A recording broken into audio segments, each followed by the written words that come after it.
चलिए, type of reactions में हम 6 टाइप की रिएक्शन की आज स्टडी करेंगे।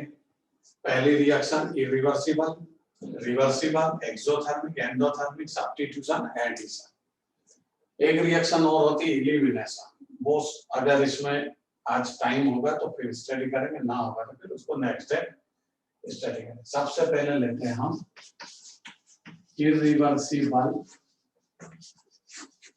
रिएक्शन।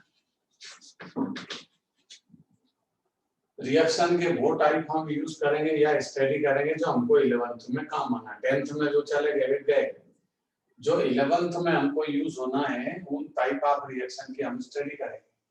तो इरिवर्सिबल रिएक्शन इसका पहला टाइप है। इरिवर्सिबल रिएक्शन का सीधा सा meaning reactant convert to product only. Reactant हमेशा प्रोडक्ट में कन्वर्ट होता है।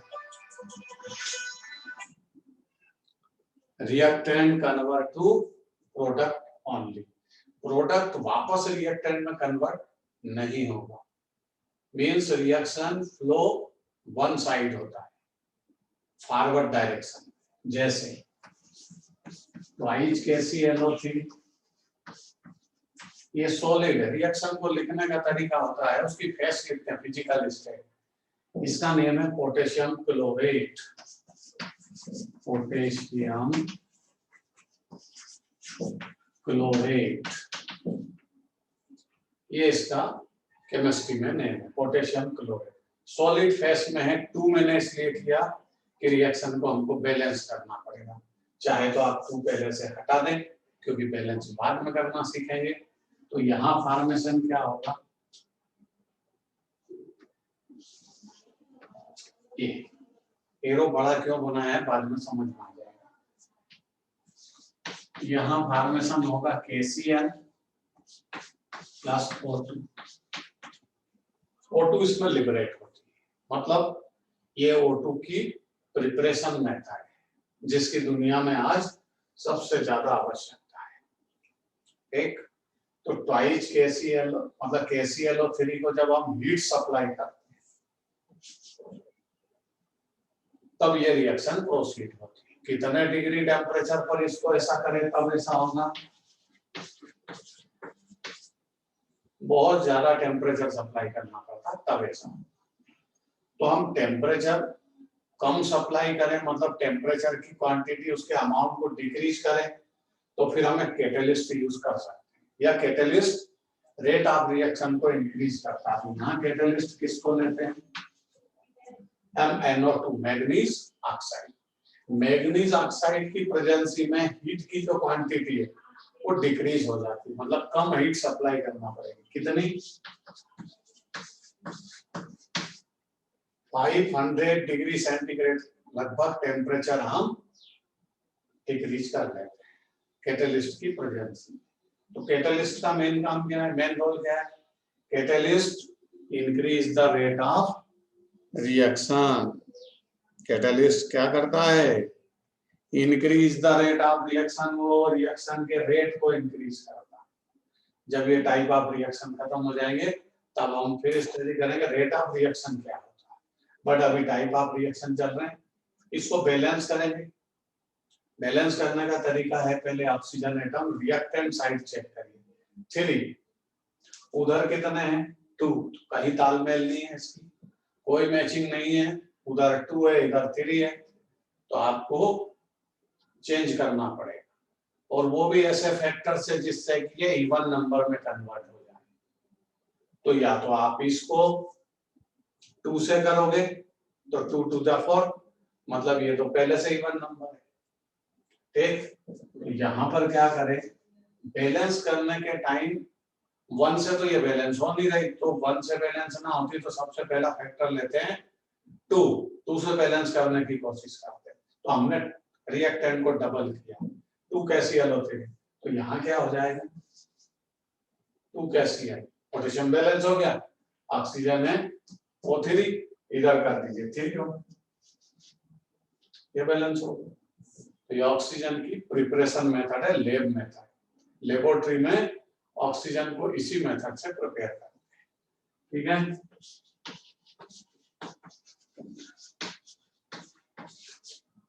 एक अभी लेटेस्ट में आया एक डिवाइस आया है जिसको हम बोलते हैं कंसेंट्रेटर, ऑक्सीजन को कंसंट्रेट करता है वो एयर के थ्रू। एक डिवाइस है जिसको हॉस्पिटल में लगाते हैं और जो कोरोना का पेशेंट होता है उसको ऑक्सीजन सप्लाई करते हैं। एक डिवाइस से 2 पेशेंट को ऑक्सीजन सप्लाई हो जाती है।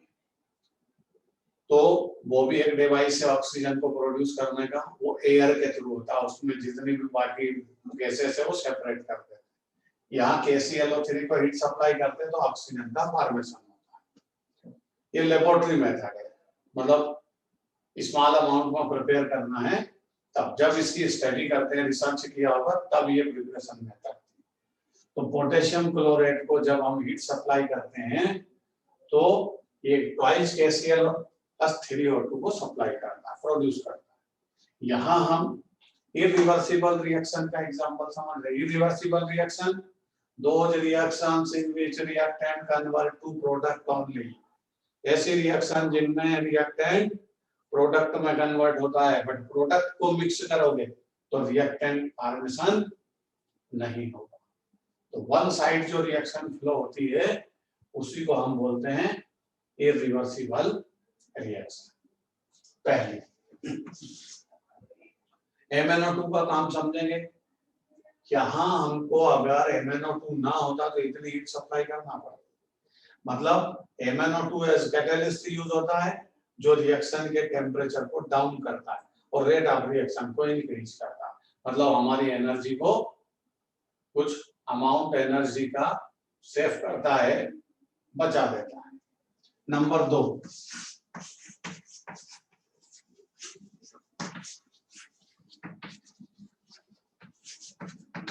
reversible reaction, those reactions in which reactant convert to product and vice versa। ऐसी रिएक्शंस जिनमें रिएक्टेंट प्रोडक्ट में कन्वर्ट हो और प्रोडक्ट वापस रिएक्टेंट में कन्वर्ट हो जाए, उन रिएक्शंस को हम बोलते हैं रिवर्सिबल। एक एग्जांपल समझा था, नाइट्रोजन गैस कितने मोल है? 1 mole. React with 3 mole of hydrogen gas, ये है 3 मोल। 1 मोल नाइट्रोजन 3 मोल हाइड्रोजन को आपस में रिएक्ट किया एक कंटेनर के अंदर, तो क्या फॉर्मेशन होगा? Twice NH3 gas. बट इस रिएक्शन का, ये रिएक्शन रिवर्सिबल रिएक्शन का एग्जांपल है। क्यों? इसमें 1 मोल नाइट्रोजन 3 मोल हाइड्रोजन को जब हम रिएक्ट करते हैं तो फर्स्ट टाइम 2 मोल अमोनिया का फॉर्मेशन होगा, और अमोनिया जब उस कंटेनर में फॉर्मेशन होगी तो वो रिवर्स रिएक्शन देगी।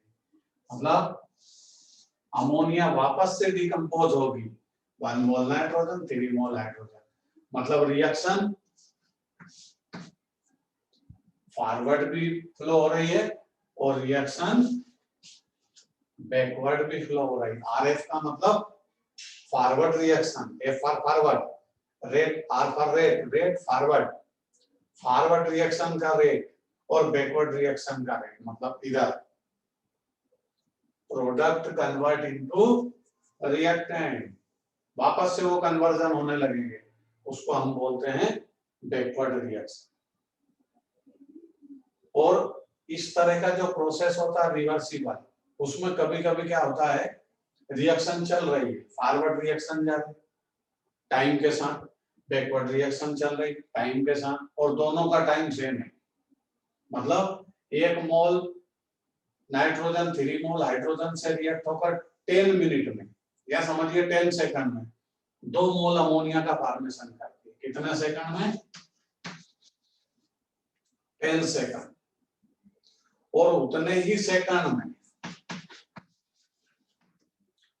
in 10 seconds 2 mole ammonia decompose into 1 mole of nitrogen and 3 mole hydrogen। तो ये रिएक्शन टाइम के साथ फॉरवर्ड और टाइम के साथ सेम टाइम में बैकवर्ड सेम रेट से फ्लो हो रही है। इस टाइप के रिवर्सिबल प्रोसेस में क्या शिफ्ट हो जाता है?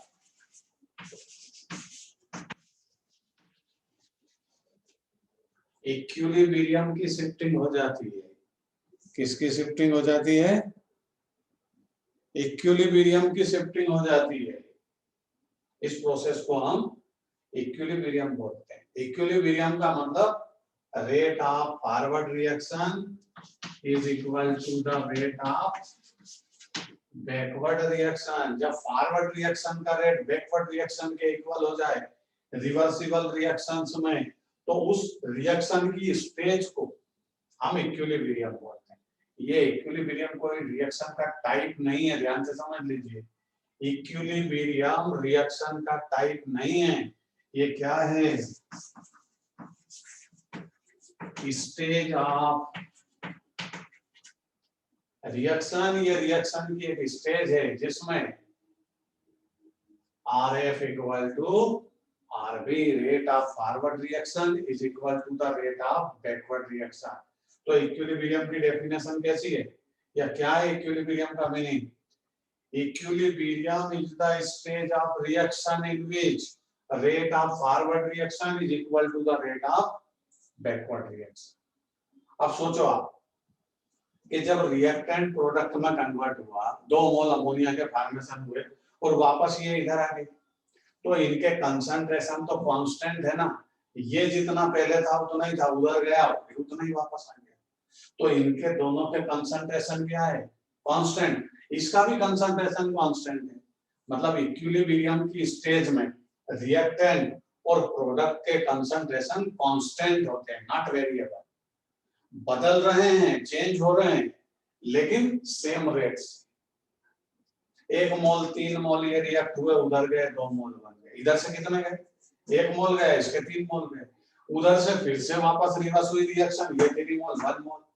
तो रेट ऑफ फॉरवर्ड रिएक्शन और बैकवर्ड रिएक्शन जब इक्वल होगी इक्विलिब्रियम की स्टेज पर, तो रिएक्टेंट का कंसंट्रेशन और प्रोडक्ट का कंसंट्रेशन कांस्टेंट होंगे, बट एक्चुअली वेरिएबल है, वो वेरिएशंस है उनमें, बट उनका रेट सेम है, इसलिए वेरिएशंस खत्म हो।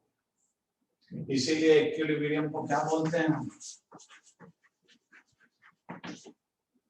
Equilibrium, stage of reaction in which RF equal to RB and concentration of reactant and product are constant at equilibrium. Equilibrium पर reactant product के concentration constant होंगे और वो dynamic nature का है। Dynamic का मतलब होता है मूवेबल है, वो चलता रहता है लगातार। डायनेमिक है मतलब इधर से उधर, उधर से इधर, कंटिन्यूटी में, रुका हुआ नहीं है, रिएक्शन रुकी नहीं है, चल रही है सेम रेट्स। इसलिए इक्विलिब्रियम को हम बोलते हैं डायनामिक इन नेचर। इक्विलिब्रियम जब भी शिफ्ट होगा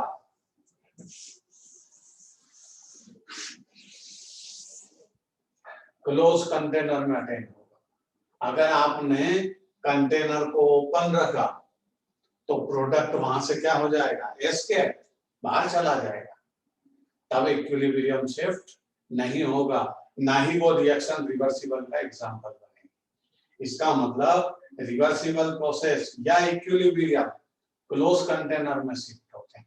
जो रिएक्टेंट ने प्रोडक्ट जनरेट किया वो प्रोडक्ट वही होना चाहिए, तब रिवर्सिबल प्रोसेस होगा।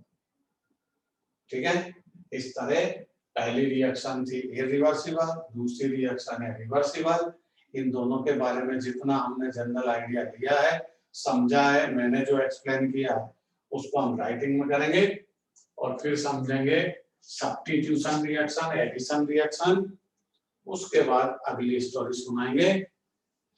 पहले मैं इसको डिक्टेट करूंगा, आप नोट करिए।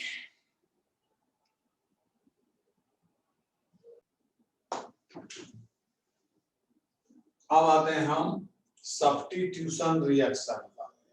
सब्स्टिट्यूशन 10th में आप स्टडी करके आए हैं। सब्स्टिट्यूशन रिएक्शन का मीनिंग होता है रिएक्टेंट का कोई एक एटम या एटम ग्रुप रिप्लेस होगा किसी दूसरे मटेरियल से। कोई दूसरा मटेरियल उस पर अटैक करेगा और उसको रिप्लेस कर देगा, उसको हम बोलते हैं सब्स्टिट्यूशन रिएक्शन, डिस्प्लेसमेंट रिएक्शन। देखो जो काम आएगा वो एग्जांपल समझाते हैं। अब केमिस्ट्री में काम क्या आएगा, CH3 CH2 Br, ये काम आएगा। तो जो काम आएगा उसको समझें। इसकी रिएक्शन हम किससे करें, पोटेशियम हाइड्रोक्साइड, जिसका नाम है KOH, इसको बोलते हैं potassium hydroxide, caustic potash. NaOH को बोलते हैं कास्टिक सोडा, इसको बोलते हैं कास्टिक पोटास। पोटास पोटेशियम से बना है, ये KOH। बट KOH कैसा होगा, इसके ब्रैकेट में इसकी जो क्वालिटी वो लिखना पड़ेगा। एक्वस मतलब ये वाटर के साथ है, और किससे रिएक्ट हुआ वो भी सुन लीजिए। इस CH3 CH2 को आप बोलते हो इथाइल, कल आपको समझाया। C2H5 को क्या बोलते हैं, इथाइल। और इस ब्रोमीन को यहाँ ब्रोमीन नहीं बोलेंगे, ब्रोमाइड बोलेंगे। तो इसका नाम क्या है, इथाइल ब्रोमाइड। इसका नाम मैंने बता दिया आपको वर्बली, पहले भी आपको आता है, कास्टिक पोटास, KOH या फिर पोटेशियम हाइड्रोक्साइड। ये बेसिक नेचर का होता है सोडियम हाइड्रोक्साइड। हाइड्रेट है, एक्वस का मतलब होता है वाटर के साथ, हाइड्रेट। जब ये आपस में रिएक्ट करेंगे तो क्या होगा, इसमें यहां से ये ब्रोमीन जाएगा, और इसको क्या बोलते हो, अरे ये तो रिएक्टेंट है ना। अब आप इसको भी रिएक्टेंट बोलते हो, अभी 10th तक आप इसको भी रिएक्टेंट बोलते हो। ऐसा बोलते हो तो दो रिएक्टेंट आपस में रिएक्ट हुए, नहीं। अब 11th में इसका नाम बदलना पड़ेगा। इसका नाम होता है रिएक्टेंट, और जो अटैक करता है उसका नाम होता है रिएजेंट। रिएक्शन में दो मटेरियल है, दोनों आप रिएक्टेंट बोलते आ रहे हैं अभी तक, नहीं अब बदलना पड़ेगा। इसको रिएक्टेंट बोलेंगे और इसको रिएजेंट बोलते हैं। मतलब मटेरियल तो दो है, ये रिएक्टेंट है, जिस पर अटैक होता है वो रिएक्टेंट, जिससे सब्स्टिट्यूशन होगा वो रिएक्टेंट, और जो उधर से आके इसको रिप्लेस करेगा वो रिएजेंट। तो यहां से ये OH इसको रिप्लेस करेगा और किसका फॉर्मेशन कर देगा, CH3 CH2 OH, और ये पोटेशियम के साथ चला जाएगा।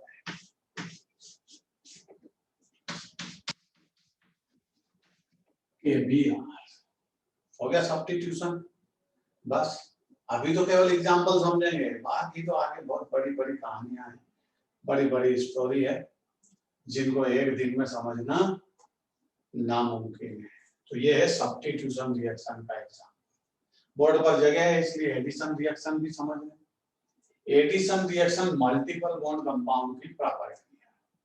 मल्टीपल बॉन्ड के कंपाउंड आपने स्टडी किए हैं, जिसमें एग्जांपल देकर के हमने समझा था आपको।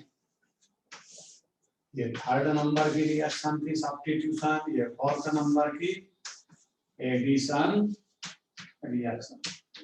एडिशन रिएक्शन हमेशा मल्टीपल बॉन्ड में होगी। मल्टीपल बॉन्ड के कंपाउंड अनसैचुरेटेड होते हैं और उनकी रिएक्शन एडिशन आसानी से होगी। जैसे CH2 डबल बॉन्ड CH2, पहचानते होंगे आप इसको। इसका अगर फार्मूला लिखूंगा मैं तो C2H4 है, ये अल्कीन का मेंबर है। C2H4 मतलब अल्कीन। अल्कीन में डबल बॉन्ड आता है, पहचानने का तरीका, 2 कार्बन है इसलिए इसका नाम क्या है, अरे 2 कार्बन डबल बॉन्ड तो डबल बॉन्ड का सफिक्स इथिन, इन एथ, 2 कार्बन वर्ड रूट एथ सफिक्स इन, तो पूरा नाम बना इथिन। इसको कॉमन नेम में कुछ लोग इथिलीन भी बोलते हैं क्योंकि अल्कीन का मेंबर है। अब इसकी हाइड्रोजनेशन का, ये किया हाइड्रोजनेशन, हाइड्रोजन से रिएक्शन की मल्टीपल बॉन्ड है, अनसैचुरेटेड, ओलिफिन इसको बोलते हैं हम। तो एक हाइड्रोजन यहाँ अटैक करेगा, एक हाइड्रोजन यहाँ अटैक कर देगा। देखो मैंने कितनी आसानी से बोल दिया कि एक हाइड्रोजन यहाँ आएगा, एक हाइड्रोजन यहाँ आएगा, अटैक हो जाएगा, रिएक्शन खत्म। फॉर्मेशन किसका होगी? इथेन या एल्केन का मेंबर फॉर्मेशन, बट इतना आसान नहीं है रिएक्शन में बोल देना रिएक्शन हो गई। हाइड्रोजन जब यहाँ अटैक करेगी तो यहाँ कैटलिस्ट यूज करना पड़ेगा, टेम्परेचर को इंक्रीज करना पड़ेगा। कौन सा कैटलिस्ट यूज करोगे? Na, निकेल कितने डिग्री सेंटीग्रेड पर? 200 डिग्री सेंटीग्रेड पे निकेल कैटलिस्ट की प्रेजेंस में ये रिएक्शन प्रोसीड होती है। आ रही समझ में? चलिए इसका नाम भी बता देते हैं आज आपको। इस रिएक्शन का नाम है, साइंटिस्ट के नाम,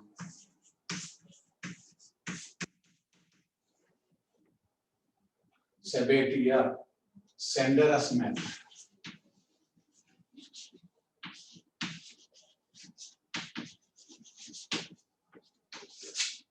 क्या नाम है इसका? सेबेटियर सेंडरस मेथड। ये अल्कीन का हाइड्रोजनेशन है, अल्कीन के हाइड्रोजन से रिएक्शन। दोनों रिएक्शन को डिक्टेट करेंगे, उसके बाद फिर अगली रिएक्शन की स्टडी करेंगे। हम स्टडी कर रहे हैं type of exothermic and endothermic. पहले बात करेंगे एक्सोथर्मिक रिएक्शन। 2 मिनट आगे बढ़ते हैं। Exothermic reaction,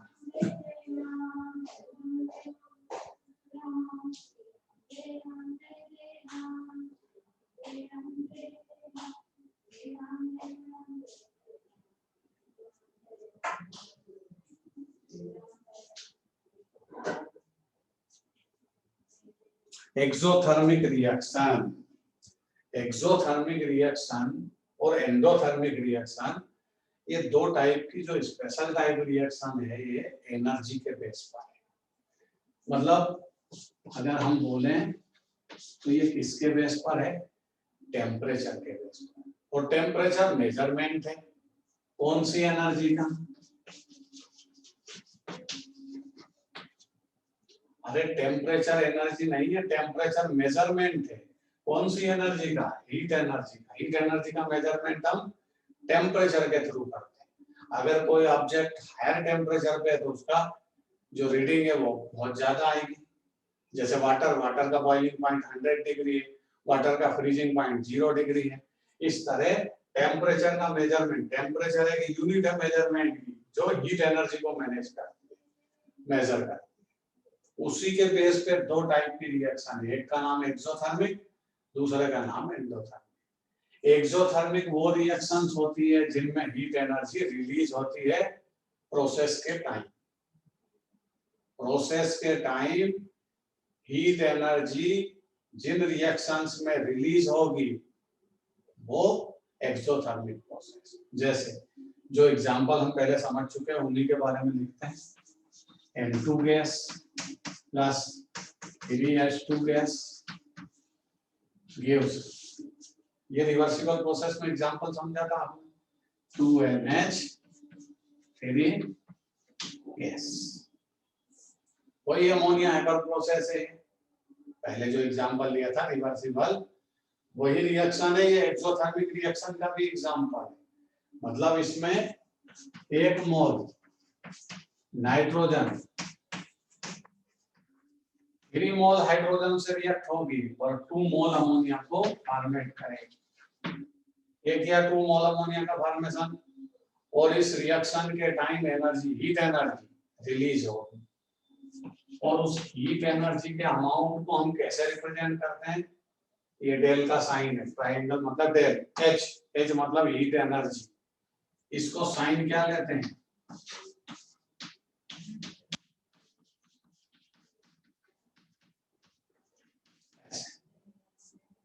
del H, amount of heat energy.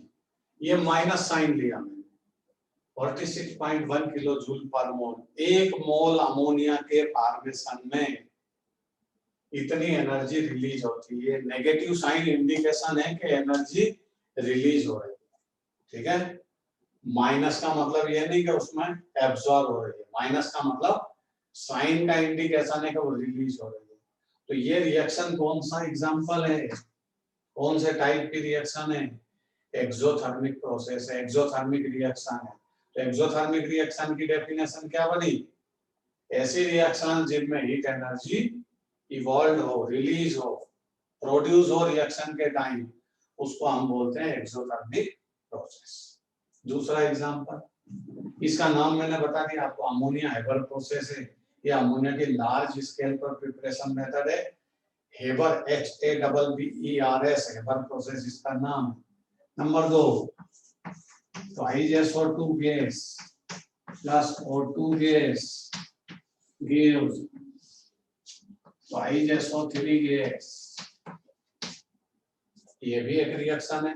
इसका नाम सल्फर डाइऑक्साइड है, इसको तो आप पहचानते हो।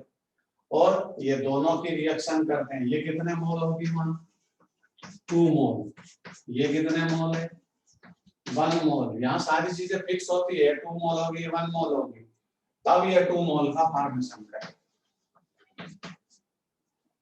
ये रिएक्शन भी एग्जांपल में आती है एक्सोथर्मिक प्रोसेस में, क्योंकि जब इन दोनों की रिएक्शंस होती है तो हीट एनर्जी रिलीज होती है।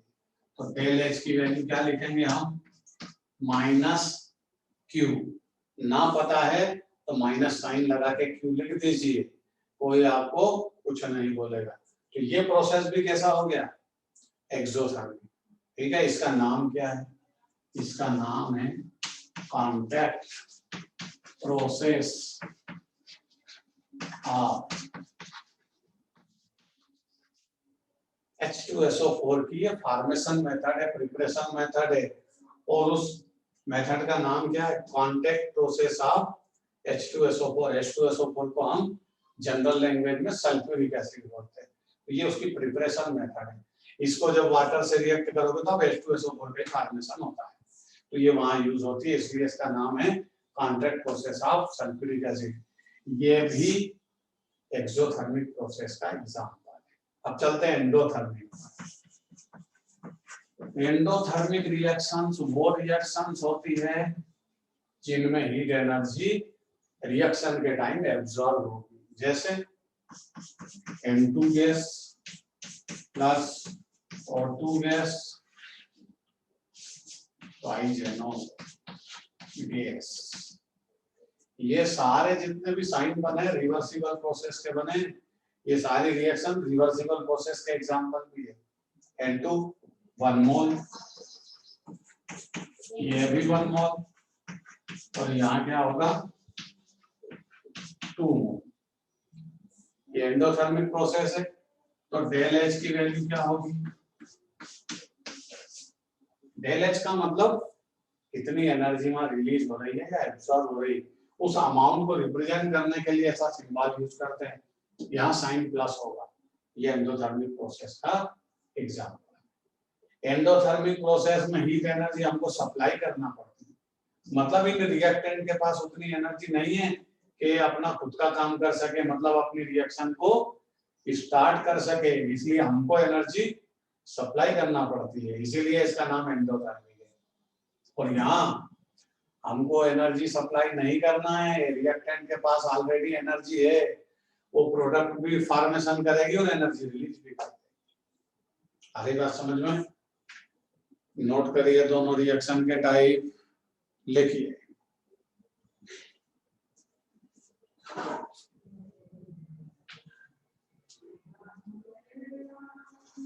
Exothermic reaction, exothermic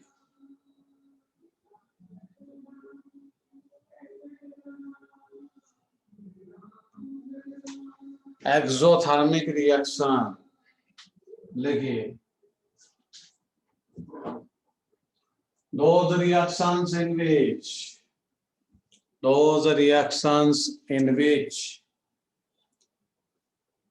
the amount of heat energy is released, the amount of heat energy is released during process,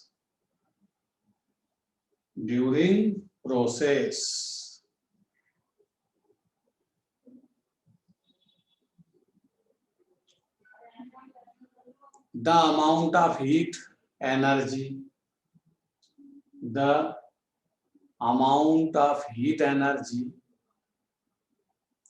is represented by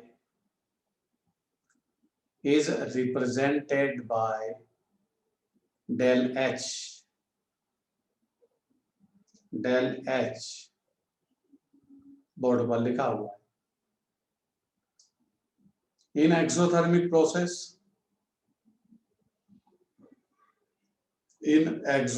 process, the value of del H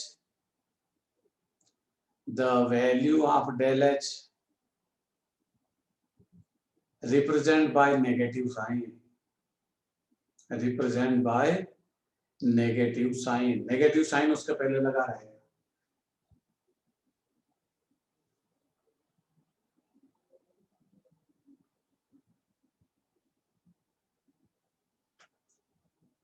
चलिए, ammonia, Haber process और contact process of sulphuric acid, ये दोनों example में note कर लीजिए.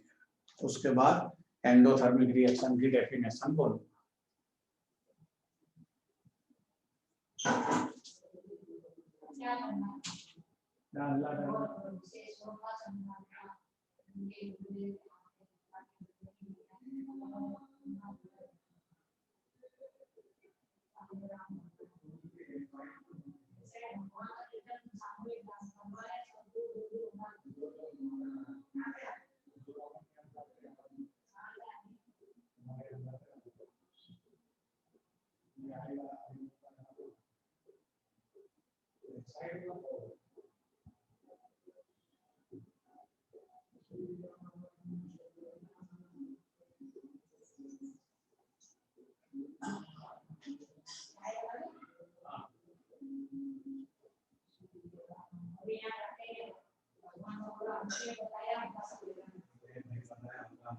उनका काम है, मेरा काम पढ़ाना है.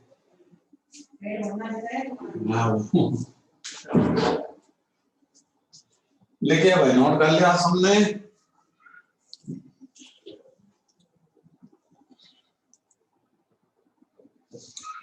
एंडोथर्मिक रिएक्शन लिखिए, इसमें endothermic reaction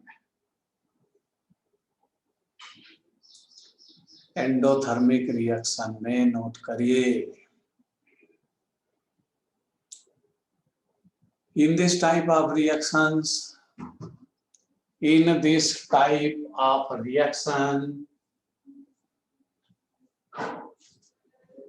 the amount of heat energy is absorbed. In this type of reactions, the amount of heat energy is absorbed during process.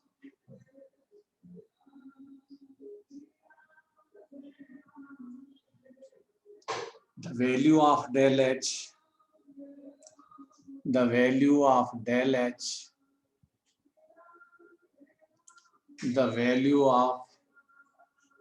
H